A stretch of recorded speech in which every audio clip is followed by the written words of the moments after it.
Hartley slow to get back on the other end. Boston is fed, wrapped up by Nelson Adona. Oh, and Cunningham is down. My goodness. Hey everyone, welcome back to the channel. If you're a WNBA fan, you're probably still reeling from the bombshell that dropped during the Indiana Fever's game against the Connecticut Sun on August 17, 2025. Sophie Cunningham, one of the Fever's key players, went down with a knee injury, and it sparked a firestorm of reactions. Some calling it a tragic accident, others whispering about something more sinister. Today we're diving deep into what happened, why the WNBA might be in panic mode, and whether there's an agenda against the Indiana Fever. Buckle up because this is going to be a wild ride. Don't forget to like, subscribe, and hit that notification bell so you don't miss any of our breakdowns. Let's start with the incident itself. It was the second quarter of a heated matchup between the Indiana Fever and the Connecticut Sun. The Fever were already struggling, trailing 28-13, when Sophie Cunningham, their sharpshooting guard, got tangled up with Sun guard Bria Hartley. Hartley was driving to the basket, made a pass, and seemed to slip, crashing into Cunningham's right leg near the knee. The collision looked awkward. Cunningham immediately clutched her knee, hopped around in pain, and eventually collapsed to the floor, visibly in agony. The Fever's training staff rushed to her side, and she was helped off the court, unable to put weight on her leg. The team quickly ruled her out for the rest of the game, confirming a right knee injury. Fans in the arena and watching at home were stunned, and social media exploded with reactions. Now, Sophie Cunningham isn't just any player. She's been a cornerstone for the Fever this season, especially with superstar Caitlin Clark sidelined for most of 2025 due to a nagging groin injury. Active hands for BG there, a steal. Cunningham from the corner for a three, she hits it, and she's fouled, a chance to... Cunningham's been stepping up big time, averaging 8.9 points and 3.6 rebounds per game, with a career-high 47.7% field goal percentage and a scorching 44.3% from three-point range. In August alone, she was hitting 56.3% of her threes, including high-scoring games of 18 and 17 points earlier in the month.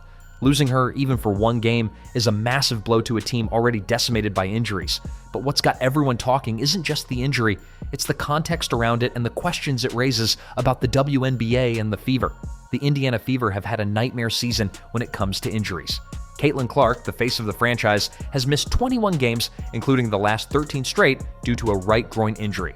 Point guards Ari McDonald and Sydney Colson both went down with season-ending injuries on July 30th against the Phoenix Mercury, McDonald with a broken foot and Colson with a torn ACL.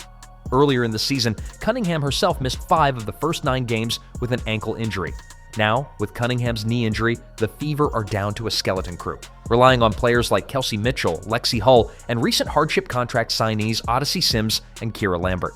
This string of injuries isn't just bad luck, it's starting to feel like a pattern, and fans are asking, is something deeper going on? Let's talk about the immediate aftermath.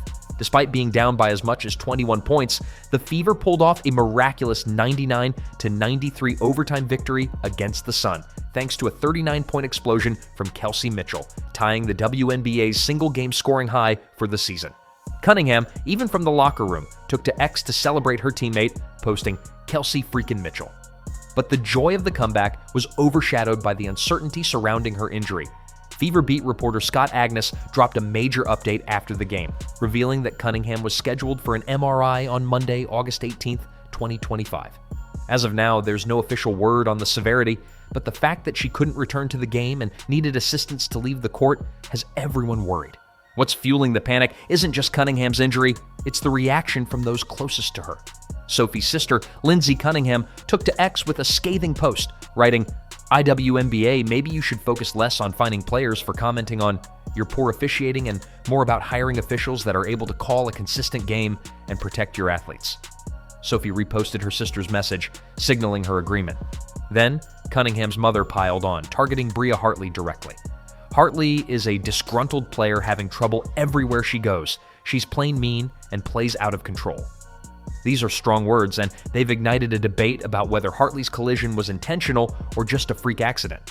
Some fans on X, like at Girlster, went as far as claiming Hartley intentionally dove onto Cunningham's leg, accusing the WNBA of failing to address targeting against the Fever all season. This brings us to the big question, is there an agenda against the Indiana Fever? It's a bold claim, but it's one that's gaining traction, especially among Fever fans.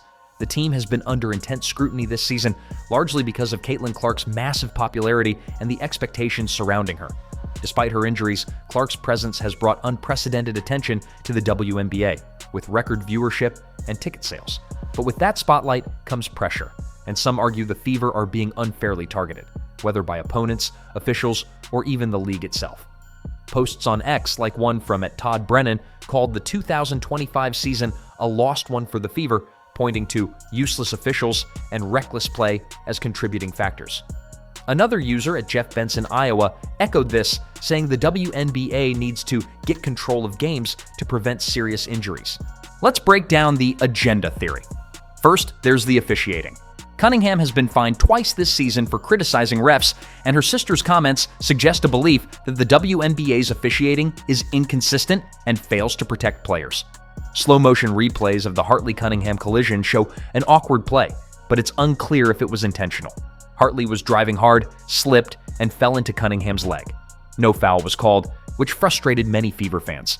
Could better officiating have prevented the play? Maybe, but it's a stretch to say the refs are deliberately targeting the Fever.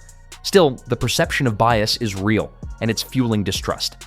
Second, there's the idea of opponents playing overly physical against the Fever. The team's injury list reads like a horror story. Clark's groin, quad, and hand issues, McDonald's foot, Colson's ACL, and now Cunningham's knee. Some fans argue that teams are taking advantage of the Fever's depleted roster, playing aggressively to exploit their lack of depth. The Hartley incident, intentional or not, fits into this narrative. Bria Hartley has a reputation as a tough competitor, but calling her mean or out of control, as Cunningham's mother did, suggests a personal vendetta that's hard to prove without concrete evidence. Third, there's the WNBA's handling of the Fever's spotlight. Caitlin Clark's arrival has been a double-edged sword. Her star power has boosted the league's profile, but it's also created tension. Some players and teams reportedly resent the attention Clark and the Fever receive, and there's a theory that the league isn't doing enough to protect its new cash cow. The WNBA's quick fines for Cunningham's ref critiques, compared to what some see as leniency for physical play against Fever players, adds fuel to the fire. Lindsey Cunningham's ex-post called the league pathetic for prioritizing fines over player safety, and that sentiment resonates with fans who feel the Fever are being hung out to dry. On the flip side, let's be fair. Injuries happen in sports, and the WNBA is a physical league. The Fever's injury woes could just be bad luck. Knees, groins, and ankles are vulnerable in basketball, especially with the grueling pace of a 40-game season. Bria Hartley's collision with Cunningham looked reckless in slow motion, but in real time, it's the kind of play that happens dozens of times in a game. The Sun were up big, and Hartley had no clear reason to target Cunningham. Plus, the Fever's comeback win shows their resilience even without key players. Accusing the WNBA of an agenda risks sounding like a conspiracy theory without hard proof. The league has a vested interest in keeping stars like Clark and Cunningham healthy, not sidelined. Still, the optics are rough. The Fever are 7th in the standings, fighting for a playoff spot with a battered roster. Clark is expected to return soon, but the team will be cautious to avoid re-injury before the postseason. Cunningham's MRI results will be critical. If she's out for an extended period, the Fever's playoff hopes could take a nosedive. Coach Stephanie White has been navigating this injury crisis all season, and her ability to keep the team competitive is nothing short of miraculous. The addition of Odyssey Sims and Kira Lambert helps, but they're stopgaps, not replacements for players like Cunningham or Clark. So why is the WNBA in panic mode? It's not just about Cunningham's injury, it's about what it represents. The Fever are a lightning rod for attention, and every setback amplifies the narrative that the league isn't doing enough to protect its stars. Fans are frustrated, players' families are calling out the league, and social media is a battleground of accusations and theories. If Cunningham's MRI reveals a serious injury, the backlash will only grow louder. The WNBA can't afford to lose more star power, especially with the playoffs looming and viewership tied to teams like the Fever. What's next? The Fever face the Minnesota Lynx on Friday, August 22, 2025, and all eyes will be on Cunningham's status. If she's out, the team will lean heavily on Kelsey Mitchell and a returning Caitlin Clark, assuming she's cleared. The WNBA needs to address the perception of inconsistent officiating and player safety concerns, whether through better ref training or clearer communication with fans. For now, Fever fans are holding their breath, hoping this latest injury isn't the final nail in a brutal season. What do you think? Is there an agenda against the Indiana Fever, or is this just a case of bad luck piling up? Drop your thoughts in the comments, and let's get the conversation going. If you enjoyed this deep dive, give us a thumbs up, subscribe, and share this video with your fellow WNBA fans. Until next time, stay tuned for more updates, and let's keep supporting the game we love. Peace out.